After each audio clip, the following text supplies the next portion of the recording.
मित्रों, इंद्र जैसा जीवन जीना चाहते हैं।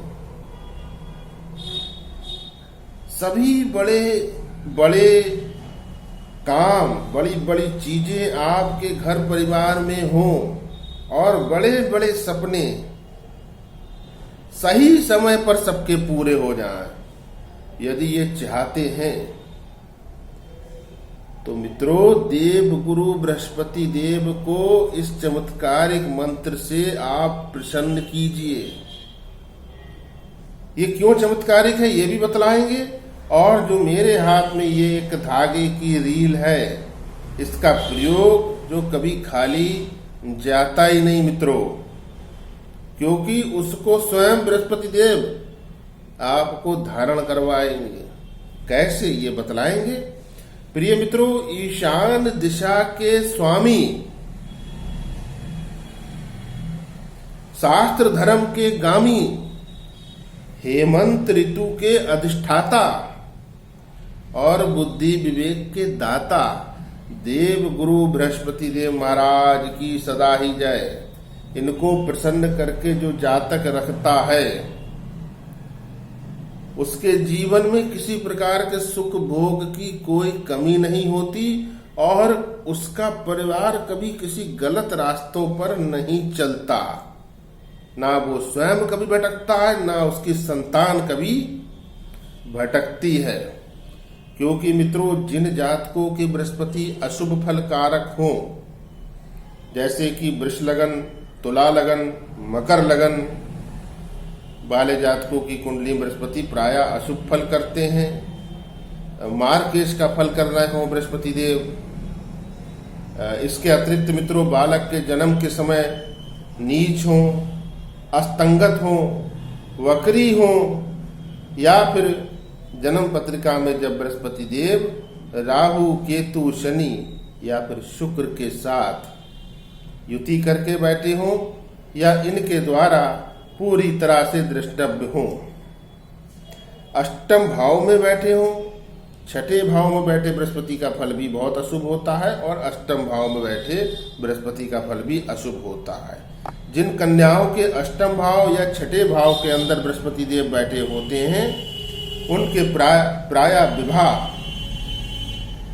होने में बहुत दिक्कत आती है, बहुत परेशानी आती है और सही वर उनको तलाशने पर भी नहीं मिलता मित्रों।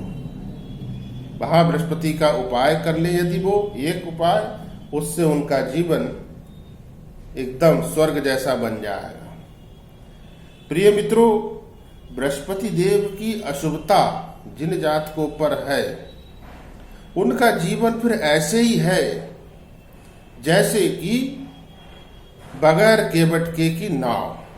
अर्थात कोई ऐसी नाव में आप बैठे हो जिसको कि खेने वाला कोई खेवनहार, कोई केवट, कोई मल्ला है ही नहीं, तो फिर वो तूफान में कश्ती भंवर में निश्चित रूप से पलटेगी ही पलटेगी, वो उसमें डूबेगी ही डूबेगी मित्रों। मंजिल तक कैसे पहुंच सकती है वो?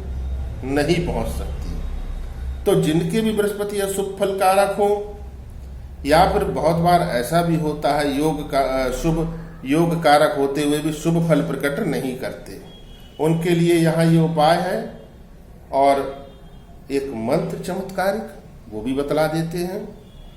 और बहुत ऊर्जा उससे प्रकट होती है बृहस्पति देव की, बहुत जिसको कहना चाहिए शक्ति, सामर्थ्य आपके शरीर के अंदर वो मंत्र लेकर के आएगा। फिर पूरे घर के अंदर आपके वो बृहस्पति देव की ऊर्जा विस्तारित होगी और जैसे जैसे विस्तारित होती जाएगी, ये आपके ऊपर है। जो नियम बताएंगे उसके आधार पर आपको कर लेना है और जैसे जैसे वो बढ़ती जाएगी वैसे वैसे बृहस्पति देव का जो आशीष है वह आपके परिवार पर को बढ़ता चला जाएगा। मित्रों, देखिए क्या करना है। इस समय ये चैत्र मास चल रहा है, शुक्ल पक्ष है, अभी पूर्णमासी आने को है, तो कल का जो दिन है बहुत श्रेष्ठ दिन है, गुरुवासरे। तो आप बाजार जाइए, वहां से आप पीले रंग का, जैसे कि इसमें ये पीले रंग का धागा है मित्रों, इस तरह का धागा आप सूती मोटा धागा आप लेकर के आएंगे, थोड़ा सा मोटा होना चाहिए। और यदि सूती आपको नहीं मिलता है तो आप मोटा धागा लीजिए, लेकिन रेशमी धागा भी ले सकते हैं और सूती धागा भी ले सकते हैं। सूती धागा लेते हैं बहुत अच्छा है, और यदि वो नहीं मिलता है मित्रों तो आप रेशमी धागा भी ले सकते हैं। अब कितना धागा लेना है मित्रों? 1 फुट धागा ले लीजिए, बहुत है। यदि कोई रील आदि वो देते हो तो रील ले लीजिए मित्रों, 5-10 रुपए की मुश्किल से मिलेगी। और अपने घर के मंदिर में स्नान के उपरांत आप बैठ जाइए, स्त्री हो या पुरुष, मेरी बहनें हो या मेरे भाई, ठीक है मित्रों। पीले रंग का आसन हो या लाल रंग का आसन हो, बहुत अच्छा है। भगवान विष्णु का आपको ध्यान करना है। 3 बार आप बोलिए ओम विष्णु विष्णु विष्णु। फिर संकल्प को यदि आप पूरी तरह नहीं पढ़ पाते तो आप क्या करेंगे? आप इस धागे को जो लाए हैं उसमें से लगभग 1-1.25 फुट का धागा, 1 फुट का धागा मान लीजिए, अपने हाथ पर रख लीजिए और थोड़ा इसमें जल डाल लीजिए, थोड़े से चावल डाल लीजिए और जैसा मैं बतला रहा हूं ऐसा आप कर लीजिए। ओम विष्णु विष्णु विष्णु 3 बार बोलिए, बृहस्पति देव का ध्यान कीजिए। और संवत जो चल रही है मित्रों, संवत 2082, ये बोलना है आपको सबसे पहले। और उसके उपरांत आपको चैत्र मास बोलना है, फिर आपको शुक्ल पक्ष बोलना है, फिर आपको दिन गुरुवार बोलना है। जो आपका गोत्र हो वो गोत्र बोलिए और अपना नाम बोलिए। फिर सरलता से बोलिए कि बृहस्पति देव मैं संकल्प कर रहा हूं या कर रही हूं, या आपका संकल्प हो जाए। क्या संकल्प करना है मित्रों? मित्रों आपको ये धागा तो आपने अपने हाथ में रख लिया है, आपको प्रतिदिन बृहस्पतिवार से शुरू करके, जो कल बृहस्पतिवार है या शुक्ल पक्ष का कोई भी बृहस्पतिवार हो, तब भी आप इसको कर सकते हैं। जरूरी नहीं कल से ही आप करें, ये बहुत शुभ समय है, इसलिए मैंने आपको कल का दिन बतलाया है। तो आप वहां पर को बोलिए कि मैं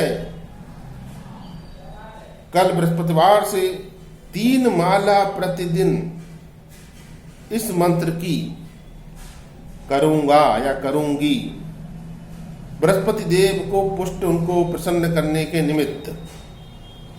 यदि किसी कारणवश में बीच में ये माला नहीं कर पाते हैं तो उसकी गिनती को मैं डबल ट्रिपल करके उसको मैं पूरा कर दूंगा। इतना आपको बोलना है। यानी आपको प्रतिदिन 3 माला करना है मित्रों, प्रतिदिन, कल बृहस्पतिवार से शुरू करके और 19 बृहस्पतिवार तक करना है मित्रों।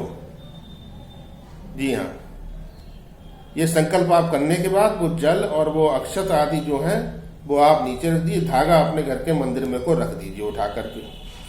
फिर आपको क्या करना है? 3 माला रुद्राक्ष की करना है, रुद्राक्ष की माला पर।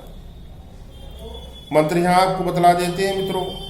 ओम अंगिरो जाताय विद्महे वाचस्पतये धीमहि तन्नो गुरु प्रचोदयात्। ओम अंगिरो जाताय विद्महे वाचस्पतये धीमहि तन्नो गुरु प्रचोदयात्। जी हाँ मित्रों, गुरु गायत्री मंत्र है, बहुत शक्तिशाली मंत्र है। माता गायत्री की असीम ऊर्जा इसमें निहित है। साथ में ये गुरु को प्रसन्न करने के लिए सर्वश्रेष्ठ मंत्र है। बहुत शीघ्र प्रसन्न होके आपकी सभी मनोकामनाएं क्रम से मित्रों पूरी करते चले जाएंगे गुरु, कोई शंका नहीं है इसमें। अब दूसरी बात आपको बतला दूं, जो आप 3 माला जब कर लें तो वो धागा लेकर के 1 लोटा जल तो आप चढ़ा सकते हो पीपल पे ब्रह्मा जी का वास होता है मित्रों, और ब्रह्मा जी ही देवता है गुरु ग्रह के। इंद्र अधिदेवता है, तो ब्रह्मा जी जैसा ज्ञान और इंद्र जैसी राशि ठाट बाट सुख भोग आपको निश्चित प्राप्त होगा। आप जाइए, 1 लोटा जल चढ़ाइए पीपल पर, प्रणाम कीजिए और वो धागा मंदिर के ब्राह्मण जी से या जो वहां पुजारी जी से, पंडित जी से कहिए कि ये धागा पंडित जी मेरे गले में को आप बांध दीजिए। बस तो इतना ही धागा लेना है जितना आप अपने गले में पहनना चाहते हो उस समय जब आप पूजा में बैठे हो। वो आपके गले में बांध देंगे, उनके पांव हाथ लगाकर आशीष ले लीजिए, उनको कुछ दक्षिणा आदि दे दीजिए। इतना आपको करना है। फिर प्रतिदिन आप रोज 3 माला अपने घर के मंदिर में करते रहेंगे जब तक कि 19 गुरुवार पूरे नहीं हो जाते। मेरी माताएं बहनें, परहेज के दिनों में इसको ना करें, गिनती को आप आगे बढ़ा करके कर सकते हैं। आपके घर परिवार में सभी प्रकार के सुख साधन आपको प्राप्त हो मित्रों, आपके रुके अटके सभी कार्य बन जाएं, यही बृहस्पति देव से हमारी प्रार्थना है। मैं आचार्य आशीष शास्त्री आपकी सेवा में अनवरत तत्पर। मित्रों, वीडियो को लाइक अवश्य कीजिए। चैनल पर पहली बार हो सब्सक्राइब करना ना भूलें, और कुछ पूछना हो कमेंट बॉक्स में आकर के आप पूछ सकते हैं। वीडियो को अधिक से अधिक शेयर करें। जय श्री राम।